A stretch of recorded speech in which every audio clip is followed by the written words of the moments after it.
네, 요한계시록 4장을 같이 제가 읽도록 하겠습니다. 네, 요한계시록 4장입니다.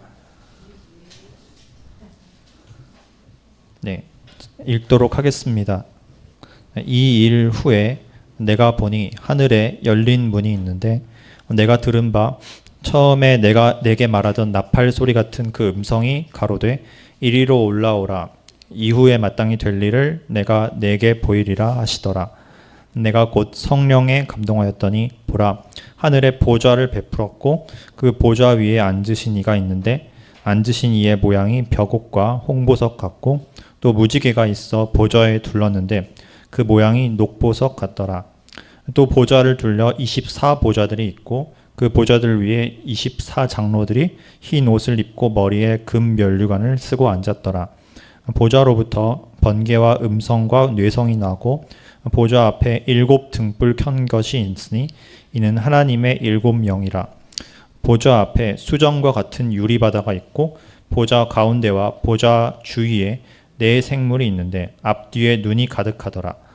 그 첫째 생물은 사자 같고 둘째 생물은 송아지 같고 셋째 생물은 얼굴이 사람 같고 넷째 생물은 날아가는 독수리 같은데 4 생물이 각각 6 날개가 있고 그 안과 주위에 눈이 가득하더라.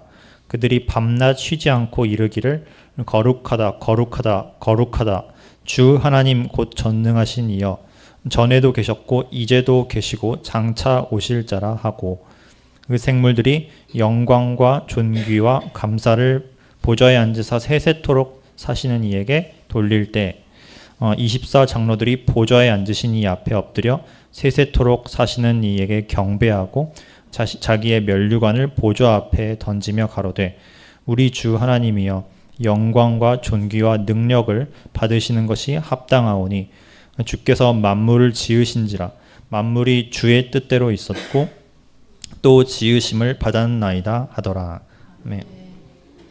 요한계시록 1장에서 그 요한이 예수님의 이제 부활하셨던 그 예수님이 이제 영광스러운 모습으로 나타나는 장면을 보았고요. 그때 이제 예수님께서 크게 3가지를 이르셨습니다. 네가 이제 편지를 써서 첫 번째 네가 지금 본 것과 즉 예수님의 그 임재하심과 그리고 이제 있는 일들 이제 이것은 이제 7 교회를 향해 이제 주님께서 직접 전하시는 편지의 말씀이었고 이미 2장 3장에서 7 교회에 대해서 저희가 보았습니다. 그 내용들과 이제 마지막으로 장차 될 일을 이제 주님이 기록을 하라고 명을 해주셨는데 자 이제 저희가 1장에서는 지금 요한이 본 것들을 보았고요.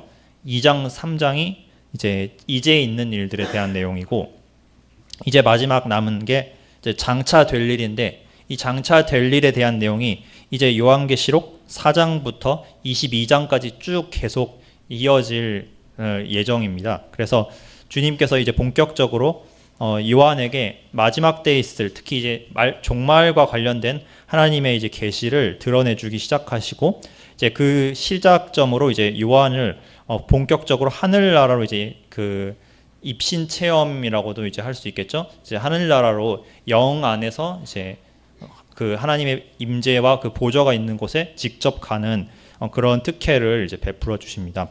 그래서 4장 1절에서 보시면 요한을 향해서 이제 나팔 같은 소리, 그러니까 처음에 그 예수님께서 요한에게 나타나셨을 때 부르셨던 그 음성 같은 그 나팔 같은 음성이 이제는 요한을 하늘나라로 이제 부르게 됩니다. 그래서 하늘에 열린 문이었다고 이제 4장 1절에 말하는데 요한계시록뿐만 아니라 이제 하늘이 이제 열린다, 하늘의 문이 열리는 이런 표현이 성경에서 이제 몇 번 정도 등장하게 됩니다. 어디서 나타나냐면 제가 이제 간략하게 어디인지를 이제 말씀을 드리도록 할게요. 첫 번째는 에스겔이 그 그발 강가에서 포로들과 같이 있을 때 하늘 문이 열렸다라고 이제 표현이 나와 있습니다. 그때 하나님의 보좌와 그룹들의 형상들이 이제 에스겔 눈앞에 가시적으로 이제 나타났었죠. 그래서 오늘 그 구절을 꼭 찾아볼 거고요. 그리고 두 번째 언제 또 하늘이 열렸냐 이런 표현이 나왔냐면 제가 이제 기억하기로는 마태복음에서 예수님이 그 세례 요한에게 침례를 받고 이제 본격적인 사역을 시작하실 때 그때 이제 하늘 문이 열리면서 무엇이 내려왔다고 했죠?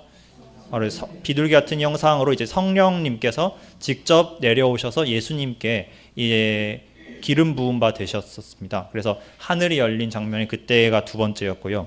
자, 그리고 또 직접 하늘이 열린 장면이 요한계시록에 이제 두 번 더 나오는데요. 바로 오늘 요한이 이제 입신 체험으로 하늘나라 천국에 방문하면서 그 하늘문이 열리는 장면이 처음 세 번째로 이제 나오고요. 그리고 맨 마지막에 또 하늘문이 열리는데 이거는 요한계시록 19장에 예수님께서 그 하늘에서 지상으로 재림하시면서 하늘문을 열고 이 땅으로 직접 강림하시는 장면이 나옵니다. 이렇게 이제 저희가 하늘문이 열리는 하나님의 임재가 이 땅으로 이제 성육신에 내려오시고 또 재림하시고 또 우리를 하늘나라로 이제 부르실 때 이렇게 하늘문이 열리는 장면이 성경에서 주된 이미지로 등장하게 됩니다. 그래서 이제 요한이 이 놀라운 이제 보통 사람들이 감히 이제 체험할 수 없는 그 하늘로 이제 초대받는 그런 특혜를 받게 되는데 이와 비슷한 체험을 한 이제 사도가 또 한 분 있었습니다. 바로 사도 바울인데요. 사도 바울은 아마 돌에 맞아서 잠깐 기절해 있었을 때 자기가 이제 육신으로 갔는지 아니면 영만 따로 갔는지는 확실하진 않지만 셋째 하늘, 즉 이제 하나님이 계시는 이 천국 보좌 앞으로 자기가 직접 채어 올라가서 거기서 말할 수 없는 놀라운 환상을 보았다고 이제 얘기를 해주고 있습니다. 근데 오늘날뿐만 아니라 이제 이 교회 시대 계속 이어지면서 자기가 이제 천국을 방문했다고 주장을 하는 그런 사람들이 드물지 않게 이제 자주 나타나는데 우리가 이제 그러한 뭐 실제적인 체험에 의한 간증이 진짜인지 아닌지 함부로 이렇게 논하기는 어렵지만 이게 진위인지 아니면 자기 마음대로 자기 생각에서 지어낸 말인지 이런 것을 구분할 수 있는 기준이 이제 한 가지 있습니다.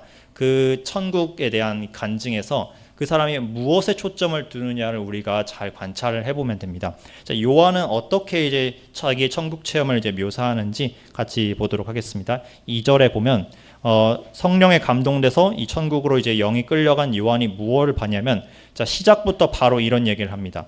보라, 하늘에 보좌를 베풀었고 그 보좌 위에 앉으신 이가 있는데 우리가 이제 천국에 대해서 막 체험을 한다고 해놓고 막 여러 묘사를 할 때 천국에 뭐 이런 뭐 휘황찬란한 것이 있었다, 무슨 천국에 구름을 타고 뭐 천사들이 갔었다, 이런 여러 가지 검증할 수 없는 뭐 다양한 썰들을 이렇게 막 열심히 말하는 분들이 있습니다. 그런데 요한은 그런 거는 전혀 관심이 없었어요. 요한이 정말 천국에 갔을 때 그가 눈에 딱 들어왔던 것, 그의 모든 시선을 다 사로잡고 정말 모든 중요함을 다 이 점거했던 그 주체가 무엇이었냐? 바로 딱 한 가지였습니다. 바로 보좌에 앉으신 하나님 그 본체, 그분 이외에 다른 것은 이제 눈에 들어오지도 않았던 것이죠. 그래서 우리가 정말로 하나님을 뵙고 또 우리가 직접 뭐 눈으로 가시적인 천국 체험을 하지 않더라도 정말로 천국이 우리 마음에 임했다면 반드시 나타나는 것은 우리가 모든 중심과 그 포커스와 우리의 관심이 하나님께만 집중되고 있는지 그것을 이제 바라보면 됩니다. 그래서 요한은 정말로 이제 하늘나라에 갔기 때문에 그의 눈에 들어온 것은 하나님의 영광, 하나님의 위대하심, 하나님이 모든 것을 통치하고 있는 그 완벽하고 아름다운 그 광경, 그것이 요한의 마음을 완벽히 사로잡았습니다. 그래서 오늘 하나님의 보좌에 대한 설명이 굉장히 인간의 언어로 설명하기 어렵게 굉장히 찬란하게 이제 표현이 되어 있는데요. 요한도 이제 인간이다 보니까 그의 제한된 지성과 한정된 그런 이해력으로는 하나님의 그 무한하심을 다 담아낼 수도 없고 그 언어로도 이게 100% 표현을 할 수가 없습니다. 그래서 요한도 어떻게 막 구체적으로 묘사하기보다는 마치 모양이 뭐뭐와 같았고 뭐뭐와 같았고, 그러니까 딱 두드러지게 이렇게 표현할 수가 없다 보니까 그가 그냥 아는 한도 내에서 그가 알 수 있는 상상력을 최대한 발휘했을 때 잘해봐야 이 정도 이제 언어로밖에 이제 표현을 할 수 없었던 것이죠. 그래서 그 모습을 보면 하나님의 이 영광이 이와 같은 형태로 이제 묘사가 됩니다. 요한의 제한된 언어로 이렇게 묘사를 했을 때 3절에 보면 앉으시니 하나님께서 이제 어떤 모습으로 나타나셨냐? 그 모양이 벽옥과 홍보석과 같다라고 이제 말씀하셨습니다. 이 벽옥이라는 것은 아마도 다이아몬드, 금강석에 보석이라고 생각을 하시면 되고요. 홍보석은 이제 루비, 이제 붉게 빛나는 보석으로 하나님의 이 왕으로서의 위엄과 그리고 이제 하나님의 그 거룩하신 그리고 이제 공의로우심 이런 것을 나타내는 보석이라고 이제 생각을 하시면 될 것 같습니다. 그런데 자, 이와 같이 하나님의 영광을 본 구약 시대 선지자가 또 있었는데 앞서 말씀드린 이제 에스겔입니다. 그럴 때 오늘 에스겔서를 같이 읽으셔야 되기 때문에 혹시 이제 요한계시록에 뭐 집게 같은 걸로 이제 잠깐 두실 수 있으면 두시고요. 에스겔서 이제 1장을 같이 읽도록 하겠습니다. 에스겔서 1장 전체는 너무 기니까 제가 어디서부터 이제 이야기를 드릴 거냐면 바로 에스겔서 21장 25절부터 이제 제가 읽도록 하겠습니다. 자, 에스겔서 1장 25절에 보면 에스겔이 본 환상에서 이제 그 25절 그 머리 위에 있는 궁창 위에서부터 음성이 나더라. 그 생물이 설 때 그 날개를 내렸더라. 생물에 대해서 제가 나중에 추후에 설명을 드리겠습니다. 자, 그리고 그 머리 위에 있는 궁창 위에 보좌의 형상이 있었다라고 이제 에스겔이 말하고 있습니다. 그 보좌의 모양은 남보석 같고 이제 사파이어라고 이제 이해하시면 됩니다. 마치 남보석 같고 그 보좌의 형상 위에 한 형상이 있어 사람의 모양 같더라. 즉 이제 하나님께서 자신을 이제 사람의 형상처럼 이제 사람 눈에 이제 볼 수 있도록 드러내신 영광의 모습인데요. 그 모습이 이제 어떠했냐 하면 내가 보니 그 허리 위의 모양은 단쇠와 같아서 이제 다른 번역에서는 호박 보석이라고도 얘기를 합니다. 그 속과 주위가 불 같고 내가 보니 그 허리 아래 모양도 불 같아서 사방으로 광채가 나며 사방 광채의 모양은 비 오는 날 구름에 있는 무지개 같으니 이는 여호와의 영광의 형상의 모습 모양이라. 이 하나님의 자기 영광스러운 모습으로 이제 드러나셨을 때 그분께서 마치 불처럼 타는 화염처럼 이제 타는 이제 모습으로 나타나셨습니다.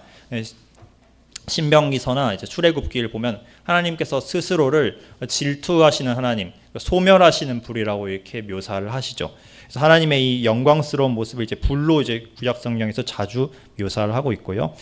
오늘 요한계시록 본문에서도 보면 하나님께서의 그 모습이 찬란한 보석처럼 또 이제 불의 영상으로 이제 에스겔에게 나타나셨고 또 3절에 이제 읽어보면 또 무지개가 있어서 보좌에 둘렀는데 요한계시록 4장 3절입니다. 그 모양이 녹보석 같더라. 에스겔서 방금 1장 28절에서도 그 하나님께서 그 바라시는 그 사방 광채의 모양이 비 오는 날 구름에 있는 무지개와 같다라고 이제 묘사를 하고 있습니다. 이 이미지를 이제 그대로 이제 여기서도 요한도 이제 그대로 같이 보고 있는데요. 하나님의 영광이 이제 무지개의 영상처럼 찬란하게 빛을 드러내면서 사방으로 뻗쳐 나갔더라 이렇게 말씀을 하고 있습니다. 여러분 무지개 하면 잠깐 제가 무지개 얘기를 좀 할 텐데요. 무지개는 성경에서 하나님께서 무엇을 위해서 이제 베푸셨던 것일까요? 네, 맞습니다. 이 무지개는 이제 물리학적으로 얘기하면 이제 빛의 다양한 이 성분들이 이제 분리되어서 드러나는 것이고 하나님의 마치 이제 하나님의 영광 속에 있는 여러 가지 하나님의 거룩한 속성들, 영화로우심, 신실하심, 전능하심, 전지하심 이와 같은 하나님의 하나님다우심들이 온전하게 완전한 모습으로 다양하게 드러나는 그런 이제 영광의 모습으로 이제 볼 수 있습니다. 그런데 이 하나님께서 무지개를 언제 이제 자신의 징표로서 삼으셨냐면 바로 노아의 홍수 때 심판이 임하고 그 뒤에 살아남은 노아의 후손들에게 하나님께서 위로의 약속을 주시면서 다시는 내가 너와 너의 후손들과 모든 생물들과 더불어서 언약을 맺는데 다시는 이제 물로써 온 세상을 심판하는 일이 없을 것이다 라고 이제 말씀을 주셨죠. 하나님의 자비의 표징인 동시에 하나님께서 인간들을 죄악에도 불구하고 마지막까지 참고 돌아오시길 인내하신다는 그 우리에게 위로를 주는 이 안정의 표시가 바로 무지개인 것입니다. 그래서 무지개를 우리가 비 오는 날 거친 폭풍우가 몰아친 다음에 그 하늘에 걸린 그 무지개를 볼 때마다 우리가 기억해야 할 것은 저 무지개를 보면 하나님께서 마지막 때까지 이 땅을 멸망시키지 않으시고 사시사철과 계절과 자연을 보존시켜 주실 것이다. 그리고 마지막 심판이 임하기 전까지는 사람들에게 긍휼을 베푸실 것이다 라는 그분의 그 약속을 기억을 해야 되는 게 바로 이 무지개인 것입니다. 이 하나님의 자비의 상징이고 이 자비 속에 하나님의 영광이 드러나 있는 것이죠. 그래서 우리가 이 무지개를 귀하게 생각하고 하나님을 기억하는 표징으로 삼아야 합니다.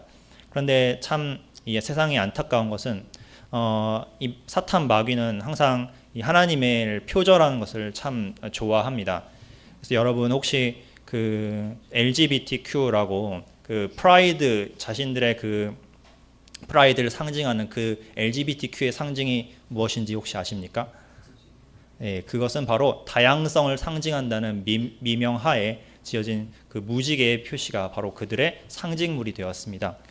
참 놀라운 것은 하나님께서 뭔가를 만드시면 항상 마귀는 그 자신의 것처럼 그것을 강도질하여서 이상하게 변형하고 모방하여서 왜곡시키는 역할을 합니다. 그래서 우리는 항상 볼 때마다 저 무지개가 저 젠더 이데올로기와 성 다양성을 상징하는 그런 것이 아니라 원래는 하나님의 것이었고 하나님의 그 상징물이라는 사실을 늘 기억을 해야 합니다.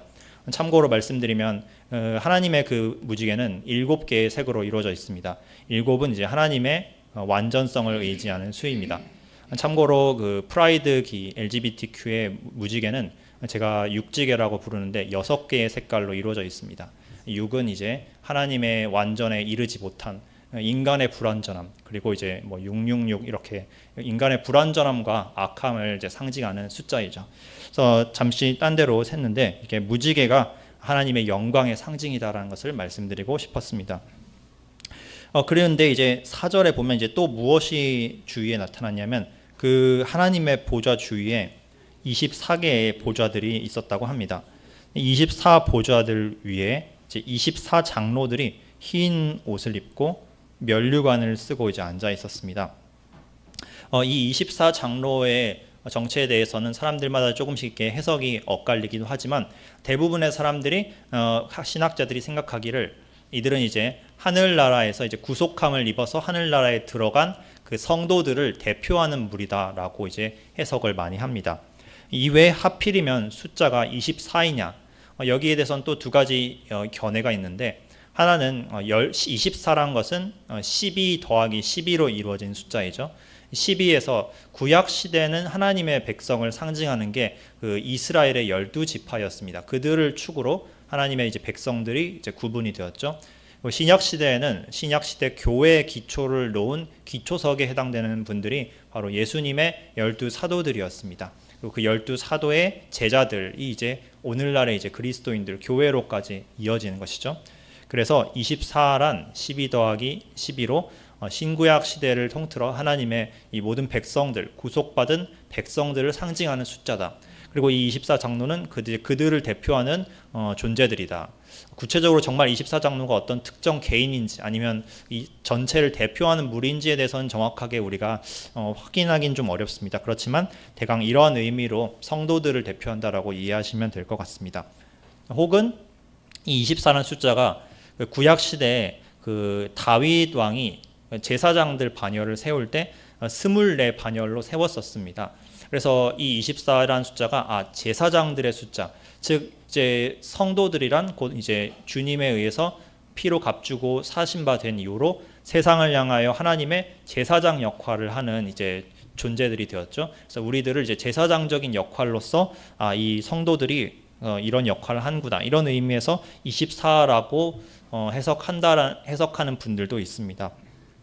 어쨌든 간에 이 24 장로들은 이제 구원받아서 이제 하나님의 백성이 된 후 이제 온전히 천국에까지 들어오게 된 이런 분들인데, 즉 이제 우리의 믿음의 선진들이라고 할 수 있는데요. 이들이 흰 옷을 입고 머리에 금 면류관을 쓰고 앉아 있었습니다. 그래서 비록 이제 예수님의 보좌 주변에 있는 보좌들이긴 하지만 이들에게도 이제 하나님께서 에베소서에서 했던 말씀의 그 약속처럼 그들을 이제 그리스도와 함께 같이 하늘로 이제 들려 올려서 그분과 함께 앉게 해주시겠다는 그 약속이 여기서 그대로 실현되어 있는 것을 이제 알 수 있습니다. 그래서 24 장로들은 이제 흰 옷, 즉 그리스도의 의로 말미암아 입혀진 그 거룩한 성도의 옷을 입고 있고요. 머리에 면류관, 믿음의 선한 싸움을 다 마치고 그 하나님으로부터 받은 그 면류관의 보상을 이제 쓰고 있는 것을 볼 수 있습니다. 자, 그 다음에 5절로 넘어가면 오늘은 좀 약간 설명 위주의 내용이 많은데요. 네, 보좌로부터 이제 하나님의 보좌로부터 번개와 음성과 뇌성이 나고 보좌 앞에 7 등불 켠 것이 있었다라고 말씀하고 있습니다. 보좌로부터 이제 어제 천둥 번개가 좀 약간 소나기 치면서 있었는데 이와 같이 크게 막 번개가 번쩍인 것, 이 자연물의 일부지만 이 속에도 이제 하나님께서 자신의 이 속성을 간접적으로 반영할 수 있도록 이런 창조물들을 만드셨습니다. 하나님의 보좌에서 직접 뻗어나온 이 번개는 이 피조물인 번개와는 완전히 차원이 다른 무한한 이제 영광의 빛인데요. 하나님의 그 강력한 권능과 전능하심과 이 무한하심을 드러내는 게 바로 이 보좌에서 나오는 번개와 음성과 이제 뇌성들입니다. 다니엘서 7장에서 다니엘도 하나님의 그 보좌를 직접 본 적이 한 번 있었습니다. 이때는 하나님의 보좌에서 무엇이 쏟아져 나왔냐면 불이 강물처럼 쏟아져 나와서 그 땅을 이렇게 온 세상을 심판하듯이 흘러갔던 것이 이제 나오게 됩니다. 그래서 하나님의 보좌에서 그분의 영광을 상징한 것들, 불과 강력한 광채와 번개와 뇌성 등 이런 것들이 하나님의 이 온전하심과 강대하심을 이제 드러내면 이제 사방으로 뻗치는 것을 이제 볼 수 있습니다. 그리고 이제 중요한 것이 이 보좌 앞에 7 등불을 켠 것이 있는데 여기에 대해 설명을 바로 해줍니다. 그래서 요한이 말하기를 이것이 바로 하나님의 7 영이다라고 이제 말씀을 해주고 있습니다. 사실 이 7 등불을 내서 조금 이제 이미지를 쉽게 이해하려면 구약 성경의 스가랴서를 제가 이제 찾아서 좀 읽어드릴 텐데요. 스가랴서에서 보면 스가랴가 여러 환상 중에서 등대의 환상을 이제 보게 된 적이 있습니다. 스가랴서 4장에서 자세하게 다 읽진 않을 텐데 어떤 7 등잔이 있는 그릇을 하나 보았고요. 스가랴가 그 옆에 등잔대 옆에 2개의 감람나무가 있는 그런 환상을 보았습니다.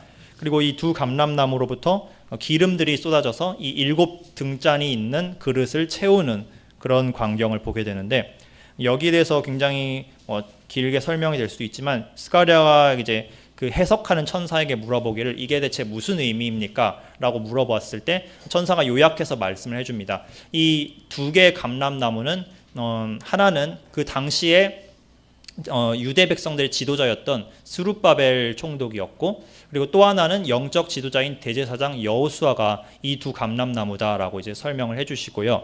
그럼 이제 그 가운데 있는 등잔대는 무엇을 의미하냐? 1차적으로는 이스라엘 그 백성을 상징하는 의미이기도 하고 그리고 그 안에 채워져 있는 등잔의 불과 7 등불이 있습니다. 이 등불에 대해서는 이런 식으로 이제 설명을 해주십니다. 스가랴서 4장 6절에 보면 여호와께서 말씀하시되 이는 힘으로 되지 아니하며 능력으로 되지 아니하고 오직 나의 영으로 되느니라라고 말씀을 해주고 계십니다. 즉 당대의 2명의 하나님이 세우신 기름 부으신 2 지도자가 이스라엘을 다시 부흥으로 이끌고 그 부흥의 원동력이 누구시냐 하면 바로 이스라엘을 충만히 채우시는 하나님의 영이신 성령 하나님이라는 뜻입니다. 즉 이 이미지를 이해를 해보면 이 요한계시록에 나온 7 등불이 하나님의 7 영이라고 묘사된 이유를 알 수 있습니다. 바로 이 하나님의 7 영이란 하나님의 영이신 성령님을 의미하고 있습니다. 즉 이제 보좌에 하나님 성부 하나님이 앉아 계시고 그리고 그 앞에 7 등잔으로 이제 등불로 이제 표현이 되어 있는 성령님께서 이제 임재해 계시고 계십니다. 이제 성자 하나님께서는 이제 5장에서 뒤에 나올 텐데 오늘은 잠깐 이제 여기까지만 이제 설명을 드리도록 하겠습니다. 그래서 하나님의 7 영, 왜 성령님을 이제 7 영이라고 이제 표현을 했느냐? 여기에 대해서도 이제 이미 제가 한번 설명을 드린 적은 있지만 다시 이제 제가 말씀을 드리도록 하겠습니다. 이사야서 11장에는 이런 말씀이 있습니다. 이사야서 11장 1절에 메시아이신 주님에 대하여 이런 예언이 있는데 이새의 줄기에서 한 싹이 나며 그 뿌리에서 한 가지가 나서 결실할 것이요 그의 위에 이제 어떤 영들이 임하는지를 묘사해 주고 계십니다. 첫째, 여호와의 영이 임한다고 하셨고요. 그 다음에 곧 지혜의 영, 총명의 영이 임한다고 하십니다. 자, 그 3개가 나왔죠. 그 다음에 모략의 영, 재능의 영, 지식의 영, 그리고 여호와를 경외하는 영이 강림하신다고 하였습니다. 제가 오늘 하늘이 열릴 때 무엇이 임하였다고 했죠? 예수님께 성령 하나님께서 그 주님이 세례 받으실 때 임하셨다고 하셨죠. 바로 이 장면을 이제 이사야가 예언을 했는데 같은 성령님을 7가지 다른 측면으로 이제 묘사를 하고 계십니다. 여호와의 영이시며 지혜의 영이시며 총명의 영이시며 모략의 영, 재능의 영, 지식의 영, 그리고 하나님을 경외하게 하는 영이라고 하고 계시죠. 성령님께서는 우리에게 이런 모든 것을 베푸시는 분입니다. 지혜를 주시고 또 총명을 주셔서 모든 진리로 이끄신다고 하시지 않습니까? 주님께서 가르치신 모든 걸 통해서 성령께서 우리를 주님의 진리로 이끄시는 그런 진리의 영이십니다. 그리고 우리에게 여러 가지 모략과 재능, 하나님에 속한 여러 재능들을 주시는 분이고 결국에 하나님을 경외하는 마음을 주시는 분이 성령님이십니다. 그래서 이제 성령님의 임재에 대해서도 이 요한계시록이 계속 이제 요한이 묘사를 해주고 계십니다. 그리고 이제 6절로 이제 제가 요한계시록 4장 6절로 이제 넘어가도록 하겠습니다. 자, 보좌 앞에 이제 하나님의 보좌 앞에 수정과 같은 유리 바다가 있다라고 이야기를 하고 있습니다. 수정과 같은 유리 바다 하니까 바다가 우리가 아는 그런 태평양 같은 바다인가 좀 그렇게 생각할 수도 있는데 사실 이 바다는 성전의 구조를 이해를 해야 좀 더 이제 이해하기 쉽습니다. 솔로몬이 성전을 지었을 때 그 커다란 그 바다라고 불리는 놋그릇을 하나 만들었습니다. 그 놋그릇을 그 성전 앞들에다가 올려놓았었죠. 그렇죠? 그걸 이제 바다라고 묘사했는데 마치 요한은 그 이미지를 빌려와서 하나님의 그 보좌 앞에도 그분의 영광과 능력을 상징하는 커다란 바다가 있었다라고 이제 묘현을 하고 있습니다. 그 바다가 마치 수정과 같은 형상이었다고 하는데 제가 이제 이게 도대체 어떤 이미지인지 솔직히 저도 그 머리로서 상상하기는 어려운데 그만큼 이제 놀라운 이 광경이 앞에 펼쳐졌다라고 이제 이해를 할 수 있을 것 같습니다. 이 수정과 같은 바다가 이 에스겔서 이미 앞서 찾아보셨던 에스겔서 1장에서도 언급이 되는데요. 여기서는 수정과 같은 바다라고 하지 않고 수정과 같은 궁창이라고 이제 표현이 되어 있습니다. 에스겔서 1장 22절에 보면 그 생물의 머리 위에는 수정과 같은 궁창의 형상이 있어서 보기에 두려웠다라고 이제 언급이 되어 있습니다. 그래서 에스겔서의 그 영광의 이미지가 이 요한계시록에도 그대로 나타나는 것을 볼 수 있습니다.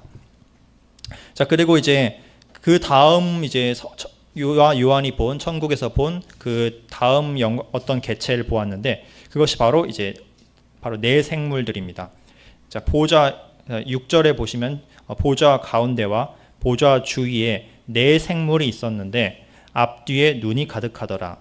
그 첫째 생물은 사자 같고 둘째 생물은 송아지 같고 넷째 생물은 얼굴이 사람 같고 그 넷째 생물은 날아가는 독수리 같은데 네 생물이 각각 6날개가 있고 그 안과 주위에 눈이 가득하더라. 자로 이제 하나님의 이 보좌와 제가 이제 다시 정리를 하겠습니다. 하나님의 보좌를 요한이 보았고 24장로를 보았고 하나님의 영광스러운 광채와 번개와 뇌성과 화염과 이런 것을 보았습니다. 그리고 하나님의 영이신 성령님을 이제 요한이 보았죠. 그리고 하나님의 창조 세계를 이제 아우르는 유리바다, 수정과 같은 유리바다를 이제 보았습니다. 그리고 이제 요한이 이제 본 것이 하나님의 영광을 보호하는 보디가드 역할을 하는 존재들인 네 생물들을 이제 보게 되었습니다. 제가 이 네 생물에 대해서 설명드려 다시 또 오늘 또 하나의 이제 본문이 에스겔서 1장인데요. 또 이제 에스겔서 1장을 같이 이제 보게 될 겁니다. 자, 이 네 생물의 정체를 제가 바로 이름으로 말씀드리겠습니다. 이들은 그룹 케루빔이라고 불리는 성경에서 말하는 천사 중에 가장 높은 계급의 천사들입니다. 그래서 여러분 그룹이란 말을 굉장히 많이 들어보셨을 겁니다. 시편에서 보면 하나님께서 그룹 사이에 좌정하신 여호와 이렇게 많이 묘사가 돼 있죠, 그렇죠? 그리고 하나님께서 그룹을 타고 날아다니시며 이렇게 시편의 19편에서도 18편에서도 그와 같은 표현이 있고 그리고 이 그룹들이 또 어떤 일을 했었냐면 그 창세기 때 아담과 하와가 쫓겨났을 때 그 에덴 동산을 지키는 역할을 했던 불의 칼을 들고 그 에덴 동산을 지키는 역할을 했던 자들도 바로 이제 그룹들이었습니다. 그래서 이 그룹들이 4명의 생물들로 묘현되는데 에스겔서에서도 바로 이 생물들이 그대로 등장을 합니다. 자세하게 제가 이 4생물에 대한 묘사를 에스겔의 글을 자세히 다 읽지는 않겠지만 이들의 모습을 보면 요한이 본 모습과 거의 비슷하다는 것을 알 수 있습니다. 에스겔이 봤던 형상들이 어떻게 생겼냐면 이 그룹들은 총 4명이 있었는데 얼굴이 각각 4개가 있었습니다. 그 4면으로 동서남북으로 얼굴이 있었고 그 얼굴이 어떤 얼굴들이냐면 사자의 얼굴, 소의 얼굴, 사람의 얼굴, 그리고 독수리의 얼굴을 갖고 있었습니다.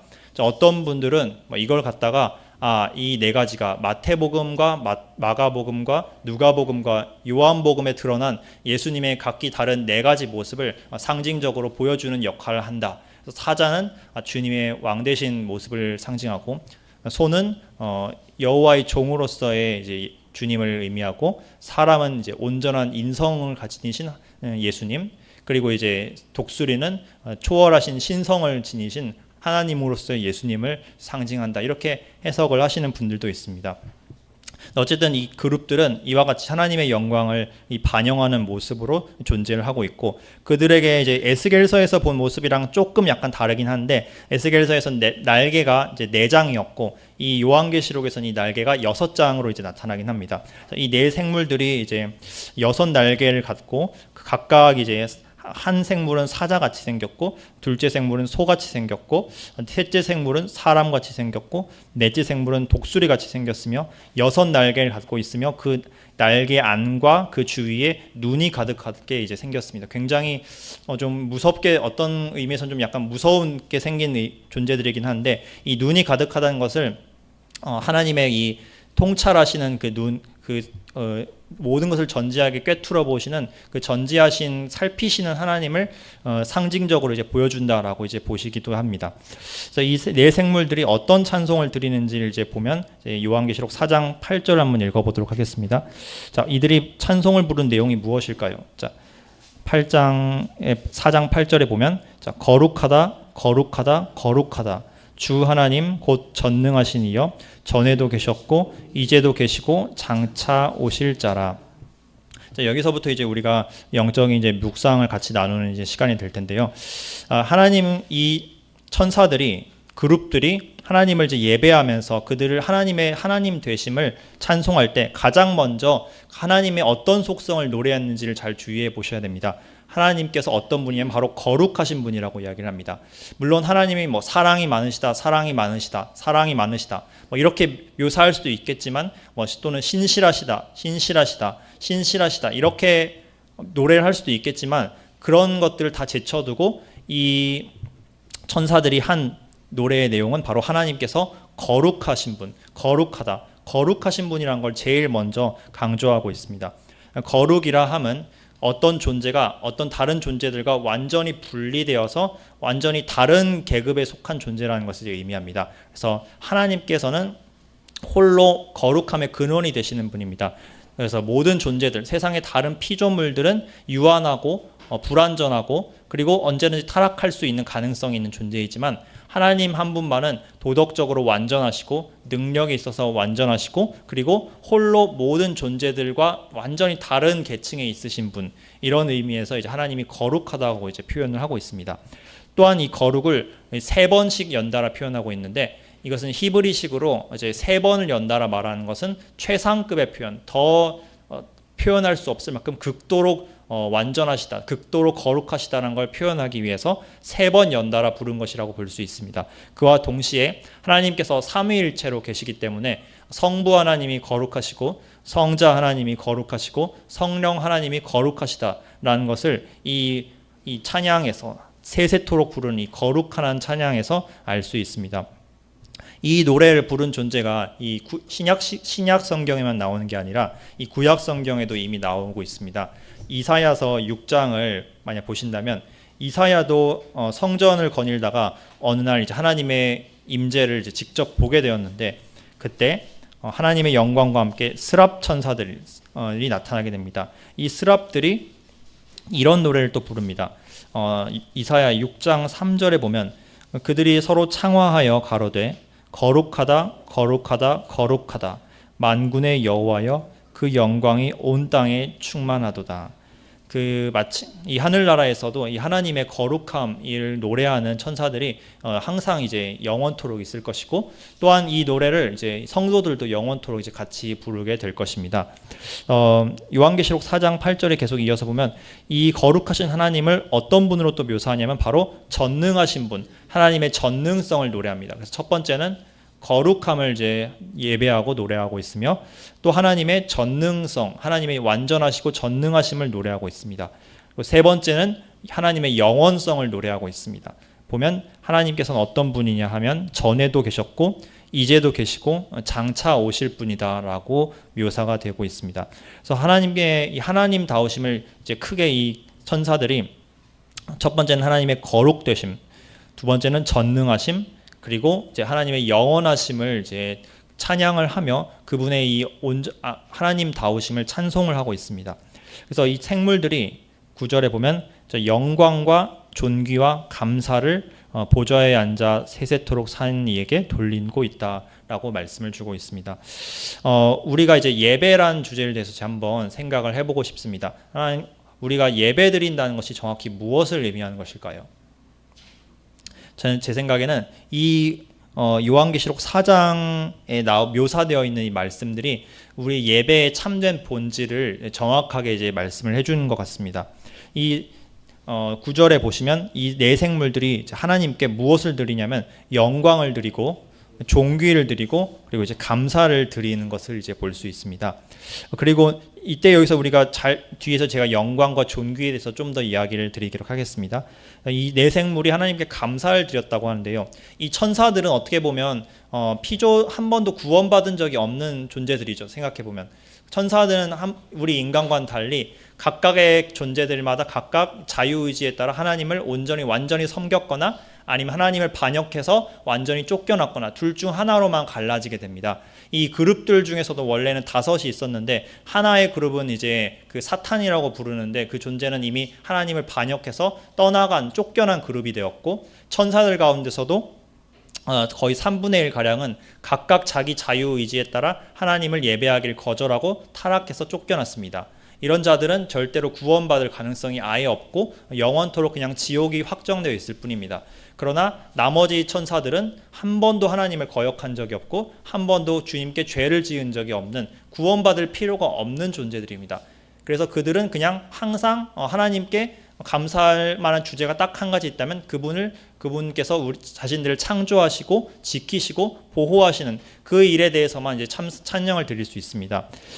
그렇게 생각을 해보면 이 구원받은 적이 한 번도 없는 이 천사들조차도 하나님의 하나님다우심, 하나님의 아름다우심, 하나님의 거룩하심과 그 숭모할 만한 이 온전하고 아름다우심을 두고 너무나도 감격해서 찬양을 하고 있습니다. 그래서 그들조차도, 구원받은 적이 없는 그들조차도 하나님이 어떤 분이신가를 알면 감사를 드릴 수밖에 없는 것이죠. 그렇다면 하물며 하나님을 떠나서 반역해서 죄인이 될 수밖에 없었던 그런 인간들로서 주님의 은혜를 받아서 완전히 새 사람으로 구원을 받은 성도들이라면 얼마나 더 하나님께 그 감사해야 될 거리가 많을지 우리가 한번 생각을 해보고 싶습니다. 그래서 10절에 보면 이제 네 생물에 이어서 이제 누가 찬송을 드리기 시작하냐면 24장로, 이번에는 구원받은 경험이 있는 주님에 의해서 구속받았던 이 24장로가 이제 하나님께 완전한 예배를, 완전히 하나님 앞에 엎드려 예배드리는 장면이 나오고 있습니다. 자, 그들이 무엇을 했는지 10절에 보시면 보좌에 앉으신 이 앞에 엎드려서 세세토록 사시는 이를 경배, 즉 예배하였고 자기의 면류관을 보좌 앞에 던지며 라고 이제 말씀이 나오고 있습니다. 자, 우리가 이 성도들은 믿음의 선한 경주를 다 마치고 주님께 이제 가서 이제 면류관을 받은 이런 존재들입니다. 온전히 육신의 죄성이 다 씻겨졌고 하나님 앞에서 이제 완전하게 된 의인의 영이 되어서 지금 주님을 예배드리고 있는데, 근데 이런 이들이 하나님께 자기들의 그 선한 행실과 모든 열매들에 대해서 아름다운 이 면류관의 보상을 받았습니다. 그런데 막상 이들이 그 면류관을 받았을 때 하나님 앞에 드린 반응은 무엇이었냐면, 우리가 이 마땅한 이 열매와 보상과 면류관을 받아 마땅합니다 라고 말하지 않았습니다. 이들은 오히려 자신이 하나님께로 받은 모든 영광과 상과 그분의 칭찬을 받았음에도 불구하고 그들이 대답한 응답은 무엇이었냐면 우리가 이 관을 받을 자격이 없습니다. 왜냐하면 이 모든 것이 전부 다 하나님의 공로이고 은혜이기 때문입니다. 모든 것이 주께 속했습니다라고 겸손히 고백하고 자신들의 면류관을 주님께 보좌 앞으로 던져드리는 장면을 볼 수 있습니다. 그래서 유명한 찬송인가 중에 주의 은혜라라는 노래가 있었습니다. 내 평생 살아온 길 뒤돌아보니 짧은 내 인생길 오직 주의 은혜라, 주의 은혜라, 주의 은혜라. 내 평생 살아온 길 주의 은혜라, 주의 은혜라. 다함이 없는 사랑이다. 내 달려갈 길을 모두 마친 후, 즉 주 얼굴을 볼 때 나는 공로 전혀 없도다. 오직 주의 은혜라. 자, 이것이 참으로 구원받은 성도들이 막상 하늘나라에 가서 주님을 뵙게 됐을 때 자연스럽게 나올 수밖에 없는 반응일 것이라고 생각이 됩니다. 그래서 우리에게는 물론 하나님께서 우리에게 거룩하게 입혀주신 성도들에게 그들이 하는 모든 행실과 주님을 위한 섬김을 다 기억하시고 다 칭찬하시고 다 보상하실 것을 저희는 믿지만 그와 동시에 우리가 기억해야 될 것은 우리가 그렇게 섬길 수 있는 것을 시작할 수 있는 것도 또 그 섬김을 이룰 수 있었던 모든 힘 하나하나도 사실은 전부 원래는 주님께서 공급하신 은혜로 말미암아 된 것이고 우리는 거기에 대해서 겸손하게 우리는 무익한 종이라 마땅히 해야 할 일을 했을 뿐이다 라고 주님 앞에 이제 고백을 하는 것이 마땅한 이제 예배의 자세라고 저희는 생각을 합니다. 그거 이제 하늘나라 가서뿐만 아니라 지금 이 자리에서부터 우리가 그걸 늘 되새기고 고백하는 것이 우리의 예배의 자세라고 생각이 되고, 자 그리고 마지막 절에서 제가 함께 읽도록 하겠습니다. 우리 주 하나님이여, 이들이 이제 24장로가 고백하는 내용인데 당신께서는 영광과 존귀와 능력을 받으신 것이 합당하오니라고 이제 말씀을 하고 고백을 하고 있습니다. 저희가 예배한다는 것의 본질이 바로 이것이라고 생각됩니다. 예배란 하나님께 존귀와 영광과 능력을 돌려드리는 것이라고 할 수 있습니다. 근데 여기서 좀 약간 우리가 의문이 되는 말이 하나님께 영광과 존귀를 드려서 받게 하신다. 이게 무슨 의미일까? 하나님께서 무슨 추가로 영광스러움이 부족하셔서 우리한테 영광을 받으셔야 되는 건가? 존귀가 부족하셔서 존귀를 받으셔야 되는 건가? 능력이 부족하셔서 능력을 받으시는 건가? 이렇게 말이 좀 오해될 수 있지만 그런 의미가 아닙니다.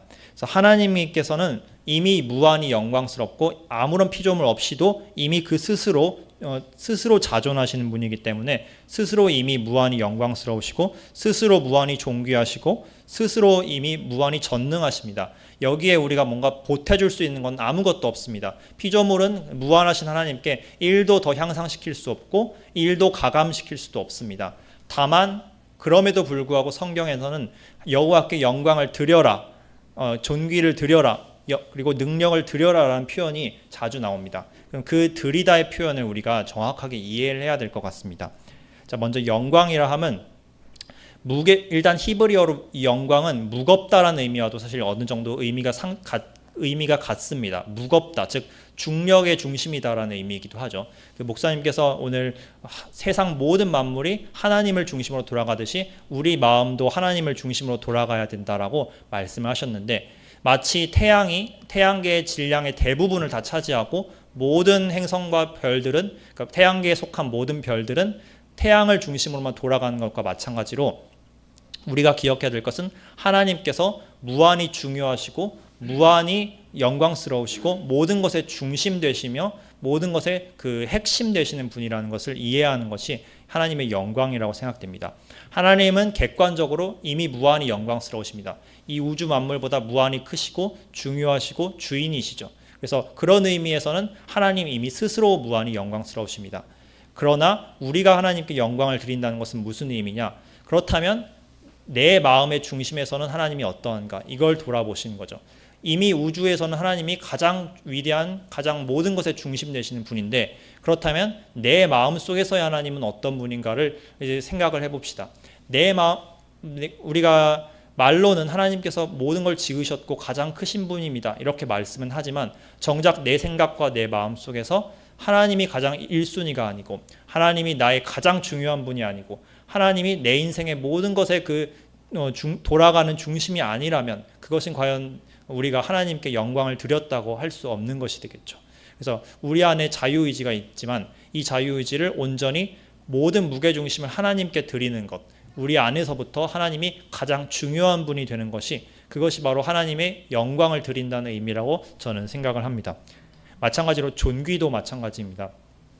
영광이 무게라면 존귀는 그 값어치라고 할 수 있습니다.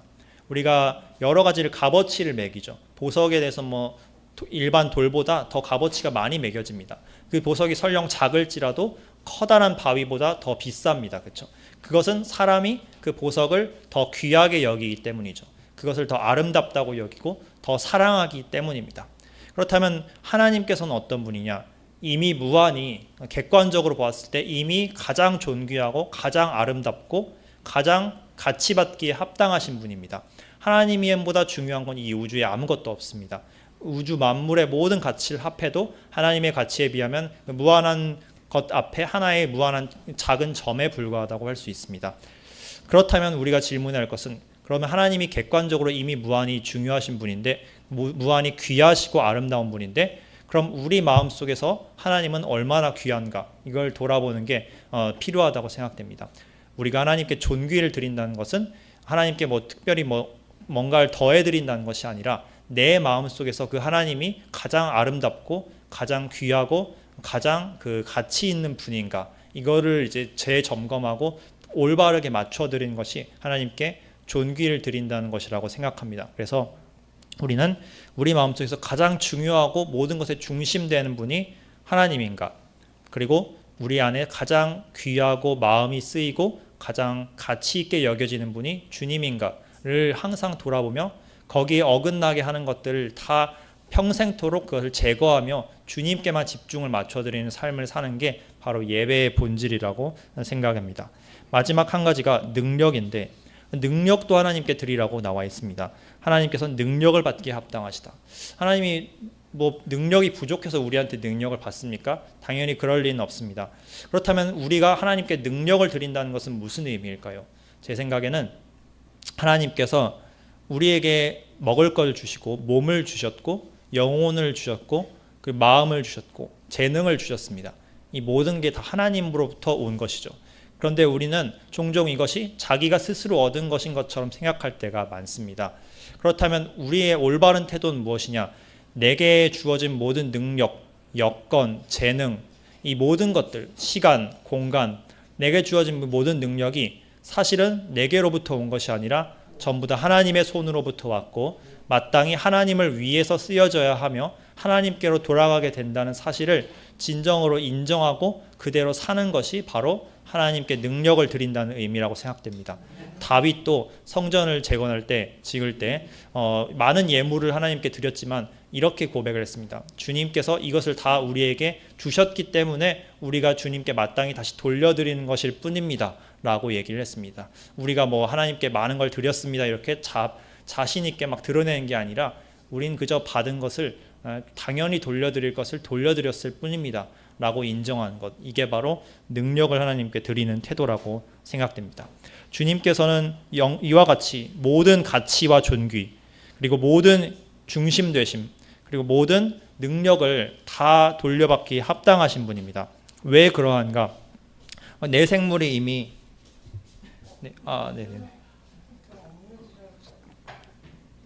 감사합니다.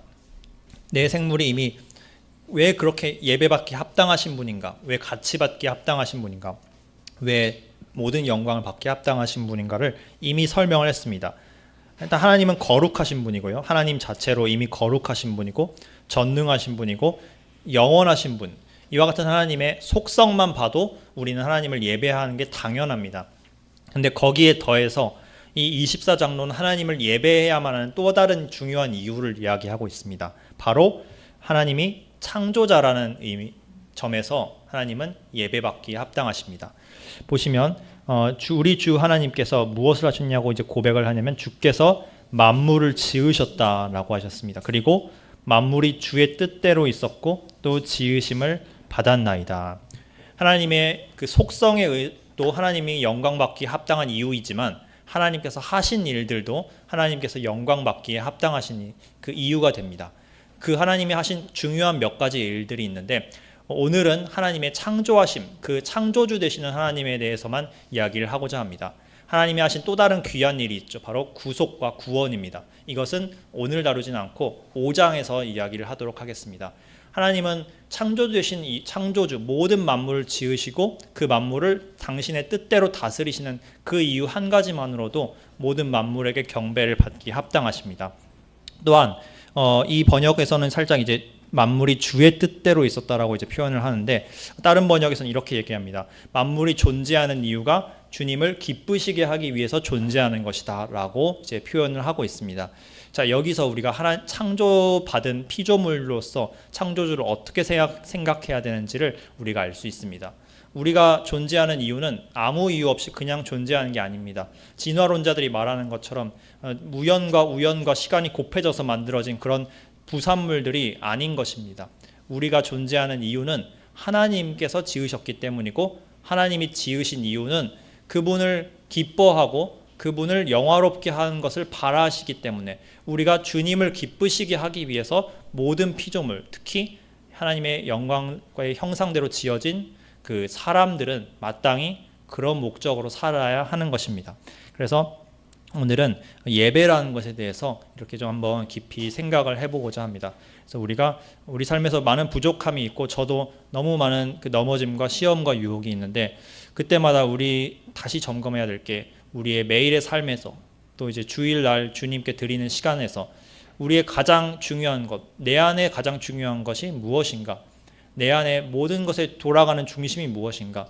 그리고 내가 가장 기뻐하고 귀하게 여기는 것은 무엇이며 그리고 내 모든 힘과 능력이 어디서 와서 어디로 마땅히 들여져야 되는가? 그 답이 하나님으로부터 조금이라도 어긋난다면 우리가 다시 그 모든 것들을 가지치고 주님께 돌아가는 그런 자세로 예배를 평생 드리며 살아가야 한다고 생각됩니다.